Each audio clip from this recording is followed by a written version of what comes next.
कल प्रसंग चल रहा था कि नाम जप करने वाला उपासक यदि 10 नामापराधों से बच जाए तो उसकी भजन में रुचि हो जाए। 10 नामापराधों का वर्णन हुआ था। फिर प्रश्न ये हुआ कि यदि नामापराध बन जाए या बन गया है तो क्या उपाय है। तो उत्तर था कि हृदय में जलन हो और वही नाम जप किया जाए तो नामापराध का मार्जन हो। हृदय में पश्चाताप होना चाहिए कि मेरे से गलती हो गई और भगवान नाम जप किया जाए तो नामापराध का शमन हो जाता है। अब पूछ रहे हैं माला यदि नहीं रखता हूं तो नाम जपने में रुचि नहीं होती, संख्या से रुचि नए साधक को होती, नाम भूल जाता हूं। माला रखता हूं तो बड़ा संकोच होता है, लोग मजाक उड़ाते हैं, ये तो बड़े भगत बनते हैं, या कोई प्रणाम नमस्कार मान बढ़ाई देने लगता है कि ये तो बहुत नाम जापक हैं। तो इसमें क्या करें। उत्तर, सारा संकोच छोड़ करके नए साधक को माला अवश्य रखनी चाहिए।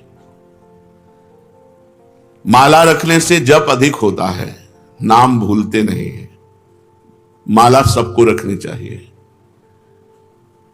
मन में तनिक संकोच मत करो, क्योंकि यह महामंगलमय कार्य है, इसके लिए संकोच धारण नहीं करना। जो लज्जा छोड़कर भगवान का नाम जप करता है वो अपने को पवित्र कर देता है और सारे विश्व को पवित्र कर देता है। तीर्थी कुर्वन्ति तीर्थानि सतरति सतरति सलोकान तारयति। वह स्वयं तर जाता है, स्वयं तर जाता है और लोगों को तारता है, लोक के लोक पावन कर सकता है। इसलिए संकोच छोड़कर, लज्जा छोड़कर माला प्रगट में रखनी चाहिए और गणना युक्त नाम जप करना चाहिए। यदि कोई प्रणाम नमस्कार करे, मान बढ़ाई दे, तो तुम उसे स्वीकार न करो तो तुम्हारी हानि नहीं होगी। किसी को मना नहीं करना। कोई प्रणाम कर रहा है, कोई नमस्कार कर रहा है, बस अंदर से उपेक्षा रखो, अंदर से उसका महत्व मत रखो, तो मान बढ़ाई तुम्हारा कुछ बिगाड़ नहीं पाएगी। नाम जप का वास्तविक फल क्या है। उत्तर, नाम जप का वास्तविक फल है श्री कृष्ण प्रेम में रोना, भगवान के प्रेम में रोना। नाम का जब फल प्रकट होगा तो गदगद सुर नैना सजल दंपति रसरय भीन, एगत वृंदा विपिन में फिरे प्रेम तन लीन। आंखों से आंसू बह रहे हैं, कंठ गदगद हो रहा है, शरीर रोमांचित हो रहा है, कंपायमान हो रहा है, भगवान की मंगल मूर्ति मानस पटल पर छाई हुई। ये नाम का फल। मुक्ति तो नाम का आनुषंगिक फल भाव है, मुख्य भाव है प्रेम। जैसे सूर्य उदय होने पर प्रकाश तो आनुषंगिक है, ऐसे ही प्रेम ये सूर्य है और प्रकाश उसका मोक्ष है। इसलिए नाम का फल पूर्ण प्रेम है, भगवत प्रेम। सुना है कि 3.5 करोड़ नाम जप करने पर मोक्ष की प्राप्ति हो जाती है। क्या यह सत्य है। विश्वास करो, भाव करो, महत्व रखो, हो जाएगा। विश्वास करो, भाव करो, महत्व रखो, तो एक नाम में मोक्ष प्राप्त हो जाएगा। 3.5 करोड़ तो बहुत बड़ी बात है, एक नाम भी मोक्ष प्राप्त कराने में समर्थ है। एक नाम, 3.5 करोड़ तो बहुत होते हैं। विश्वास करो, भाव करो, महत्व करो। यही बात ध्रुवदास जी ने कहा। हित से आर्त होकर दैन्य भाव से एक नाम पुकार लो तो भगवान तुम्हारा साथ नहीं छोड़ेंगे। एक बार जिन नाम ली हित सो होए अति दीन, अति दीन हित सो होए। प्रेम से द्रवित होकर दैन्य भाव से भगवान को पुकारो तो एक नाम में भगवान तुम्हारा कभी साथ नहीं छोड़ेंगे। एक बार जिन नाम ली हित सो होए अति दीन, ताको संग न छाणहि ध्रुव अपनो कर लीन। विश्वास करो, भाव करो, महत्व करो, तो एक नाम से भगवत प्राप्ति हो जाएगी। एक नाम मोक्ष प्रदान कर देगा। 3.5 करोड़ तो बहुत बड़ी बात है। हां, कलि संतरणोपनिषद में लिखा हुआ है कि यदि नाम के 3.5 करोड़ आवृत्ति की जाए, 3.5 करोड़ नाम जब किया जाए तो शरीर छूटने पर वो भगवान को प्राप्त होगा। शरीर छूटने पर वो भगवान को प्राप्त होगा 3.5 करोड़ नाम जप करने। आपने बड़ी महिमा सुनाई, तो आप इतना बता सकते हैं कि आपको क्या लाभ मिला नाम जप से। आपको क्या लाभ मिला? मेरे को जो लाभ मिला, मेरी वाणी में सामर्थ्य नहीं कि मैं कह सकूं। हां, ये जरूर है कि असंभव को संभव कर दिया नाम ने। बस इतने बोले। मेरे को जो लाभ हुआ, मेरी वाणी में सामर्थ्य नहीं कि मैं वर्णन कर सकूं। हां, इतना जरूर कहता हूं कि असंभव को संभव कर दिया, असंभव को संभव कर दिया। महाराज, नाम जप करने वाला अंत समय में यदि बेहोश हो जाता है तो उसकी क्या गति होगी? बेहोश में तो नाम जप नहीं हो पाएगा। नाम जप जीवन भर प्रयास किया है, एक क्षण भी नाम नहीं छोड़ा है, वो अंत समय जब बेहोश होगा तो भगवान उसका नाम स्मरण बन जाएंगे। उस बेहोश की स्थिति में भगवान उसका नाम स्मरण हो जाए। एक भगत को हमने देखा, ललचाते हैं ऐसी मृत्यु हो जाए, अंगुली में काउंटर है, बिल्कुल आखिरी श्वास चल रही, ऐसे कह राधा राधा राधा, और मात्र 5-6 सेकंड में।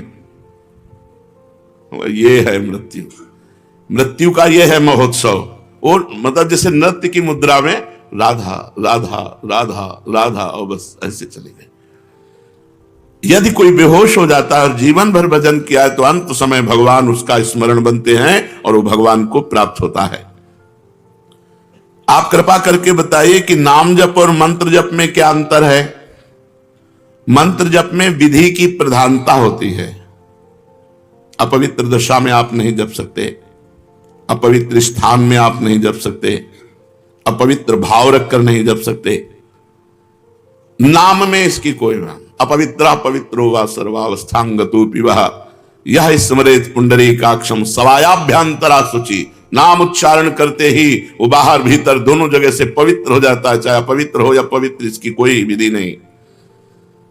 कई जगह मंत्र को अविधि पूर्वक जप करने से हानि भी हो जाती है, लेकिन नाम जप करने से लाभ ही लाभ होता है। नाम जप करने से कभी भी किसी भी दशा में हानि नहीं हो सकती। क्या मंत्र का अर्थ जाने बिना भाव के अगर जप हो तो फल देता है? हर शब्द ब्रह्म है।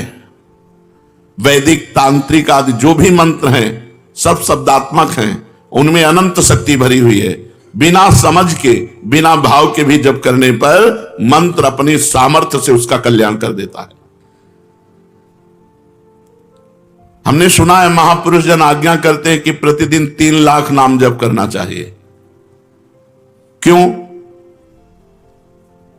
क्योंकि हमें समय नहीं मिलना चाहिए अन्य कार्य के लिए। यदि हम नाम जप छोड़ देते हैं तो निकम्मी इंद्रिया और मन ये हमें भोगों में फंसा देते हैं। जिसे इसी जन्म में भगवत प्राप्ति करनी है तो प्रमाद के लिए अवसर ही ना रहे। इसलिए जितने भी त्यागी, बैरागी, वैष्णव भक्तजन हुए उन्होंने नियम बनाया है और नियम पूर्वक जप किया है। 3 लाख नाम जप का रोज का नियम जो लिए हुए है वो निश्चित भगवत प्राप्ति करेगा। कुछ नियम तो होने चाहिए। साधना क्या है? साधना उसे कहते हैं जो प्रपंच से अलग कर दे, प्रपंच से हटाकर श्री भगवान में लगा दे, उसे साधना कहते हैं। भगवान की अखंड नाम स्मृति में डुबो दे, विषयों से उपरति को प्राप्त हो जाए। त्याग वैराग्य उपरति, विषय की उपस्थिति पर भी ये विषय भोग है ऐसी स्मृति ही ना रह जाना उपरति होती है। विषयों के प्रति रस बुद्धि है, विषयों का त्याग कर दिया, इसे त्याग कहते हैं। और विषयों के प्रति रस बुद्धि भी खत्म हो गई, उसे वैराग्य कहते हैं। पर उसको ज्ञान रहता है कि विषय है, लेकिन ये विषय है ऐसा ज्ञान भी न रहना, उसे उपरति कहते हैं, इसे साधना कहते हैं। इतना भगवान नाम जप करे कि विषय की उपस्थिति में भी विषय भोग की इच्छा ना हो, ये वैराग्य। और ये विषय है ऐसा बोध ही ना हो, उसे उपरति कहते हैं। ये साधना आगे क्यों नहीं बढ़ती? वहीं क्यों लड़खड़ाता रहता है साधक? जब तक शरीर में अहंकार है कि मैं स्त्री हूं, मैं पुरुष हूं, जब तक शरीर संबंधी भोगों में प्रियता है, खान पान अन्य भोग पदार्थों में, जब तक शरीर संबंधियों में ममता है, 3 बातें, शरीर में अहमता, अहंकार, भोगों में प्रियता और संबंधियों में ममता, तब तक साधना आगे नहीं बढ़ सकती। रिश्ते नाते संबंधियों से ममता हटाओ, भोगों से प्रियता हटाओ, शरीर से अहंकार हटाओ। कैसे हटेगा? नाम जप करो, सत्संग सुनो, शास्त्र स्वाध्याय करो, संत भगवंत भक्त गुरुदेव इनकी सेवा करो, इसी से ठीक हो जाएगा। साधन का प्राण क्या है? स्मरण, सावधानी पूर्वक स्मरण, यह साधन का प्राण है। हर समय स्मरण चल रहा मतलब तुम्हारा साधन जीवित है। स्मरण रुक गया मतलब जीव मरने जा रहा है, तुम्हारा साधन नष्ट होने जा रहा है। साधन का प्राण है स्मरण, मधुर मधुर भगवान का स्मरण। साधना में क्या सरलता हो सकती है? सरल साधन क्या हो सकता है? बस दो बातें। जगत के किसी भी भोग में सुख बुद्धि ना होना और विश्वास पूर्वक भगवान का नाम जप करना, बस इसी से भगवत प्राप्ति हो जाएगी। दो बातें, जगत के किसी भोगों में सुख बुद्धि ना होना और विश्वास पूर्वक भगवान का नाम जप करना, इसी से भगवत प्राप्ति हो जाएगी। साधना आगे क्यों नहीं बढ़ती? तीन बातें, अहंकार शरीर पर, भोगों में प्रियता, परिवार में ममता, साधना नहीं बढ़ेगी। सरल साधन, भोगों में सुख नहीं है, पूर्ण विश्वास के साथ निरंतर नाम जप, इसी से भगवत प्राप्ति हो जाएगी। ये साधनहीन क्यों हैं लोग? साधना क्यों नहीं करते?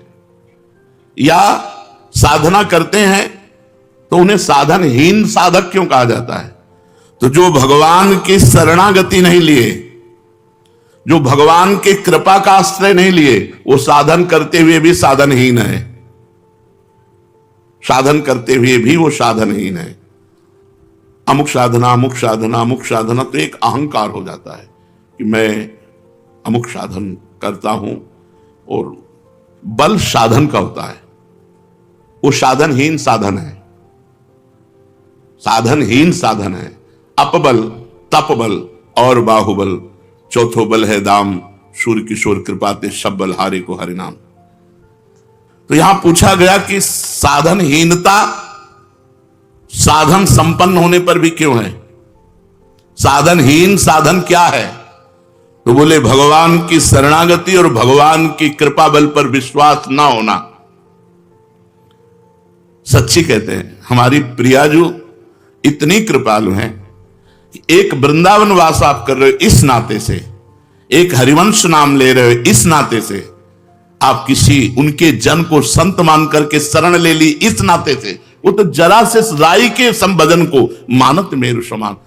कल्याण होना नहीं है, हम कल्याण स्वरूप हैं, हम इसको पकड़े हैं, इसी को छोड़ दो, खत्म खेल हो गया। हम नहीं छोड़ पा रहे हैं, अगर जोरदार हमको पकड़ के घसीटे तो मैं मार्ग सहित हम चले जाएंगे। तो माया जोरदार है, लेकिन है किसकी हमको ये बताओ? मेरे प्रीतम की ही तो है ना, मेरे प्रभु की ही तो है ना।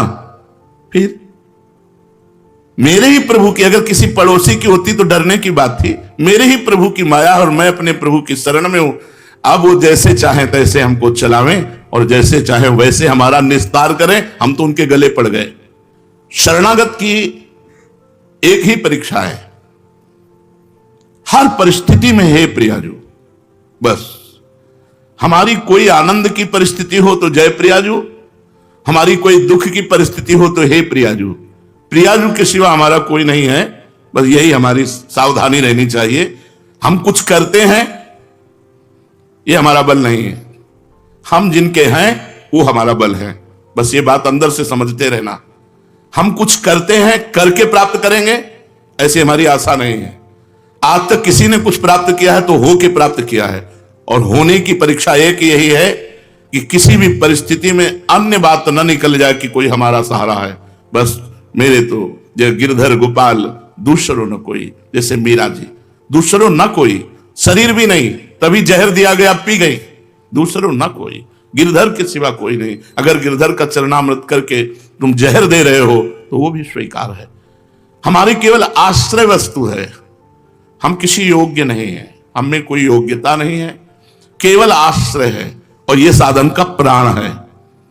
साधन हो रहा है और भगवत शरणागति नहीं, भगवत कृपा बल नहीं, तो साधन होते हुए भी वो साधनहीन है जिससे भगवत प्राप्ति होती है।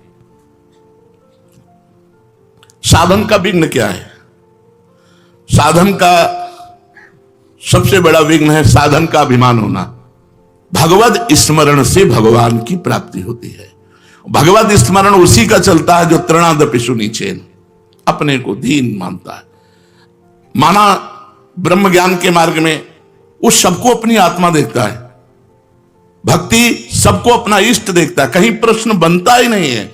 अगर वो प्रश्न करता है तो अभी खुद प्रश्न में फंस गया हो। ज्ञानी की दृष्टि में सर्वम खलमिदं ब्रह्म, भक्ति की दृष्टि में वासुदेवा सर्वम, सिया राम में सब जग जानी। सबसे बड़ा साधन का विघ्न है साधन का अहंकार हो जाना। साधना का अहंकार इतना श्रेष्ठ बड़ा होता है, इतनी कड़ुई होती है, पूछो मत। वही सबसे बड़ा विघ्न है भगवत प्राप्ति में। दूसरा, खान पान। यदि आपका खान पान सही नहीं है तो आपकी साधना नहीं बनेगी। तीसरा, मंत्र नाम में संदेह। पता नहीं इस नाम से होगा कि नहीं होगा, कहते हैं नाम जब करो इस नाम से, तो पता नहीं इस मंत्र से होगा कि नहीं होगा। साधना में विघ्न। सदगुरु का अभाव, जिसके जीवन में सदगुरु नहीं उसकी साधना कभी सिद्ध नहीं हो सकती। सदगुरु हैं, उनका अपमान कर दिया, कभी साधना सिद्ध नहीं हो सकती। ये साधना का विघ्न है। नियमानुवर्तिता का अभाव, जो नियम दिया गया है उस नियम के अनुसार न चलना, अपनी प्रसिद्धि की चाह, कुतर्किक स्वभाव होना और भोगों की कामना और कुसंग में प्रियता, परदोष दर्शन, इतने साधना के विघ्न हैं। अगर इन विघ्नों से बचा जाए तो हमारी साधना आगे बढ़ेगी। तो साधना में सहायक क्या है? दैन्यता। सबसे पहली बात है दैन्यता। सबसे झुक के रहो।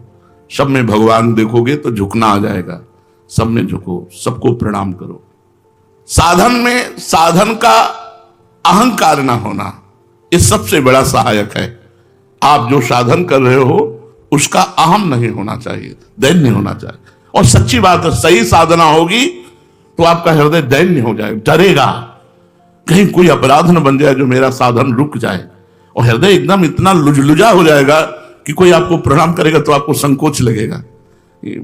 आप नहीं समझते, मैं अधम जीव हूं, मेरे पर क्यों ऐसा। वो तनिक भी लाख लोग मान बढ़ाई दे, वो अंदर रहेगा कि आप जानते नहीं हो इसलिए ऐसा, मैं बहुत अधम हूं। अंदर उसके यही रहेगा, अस्मय अधम सकासुम, ये अंदर बैठ जाएगा, ये भगवान की कृपा से बैठ जाएगा।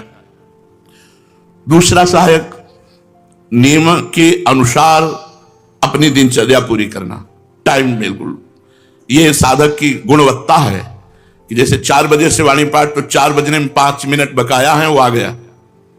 4 बजने के बाद जो दिनचर्या शुरू हुई, जब सब संपन्न हो गई, प्रणाम किया, ग्रीवा नीचे की, चल दिया। 5 मिनट पे अपनी दिनचर्या में बड़ी प्रवीणता रखना। सत्कार दूसरों का करना, सबहि मान प्रदापमान, इससे साधना आपकी बढ़े।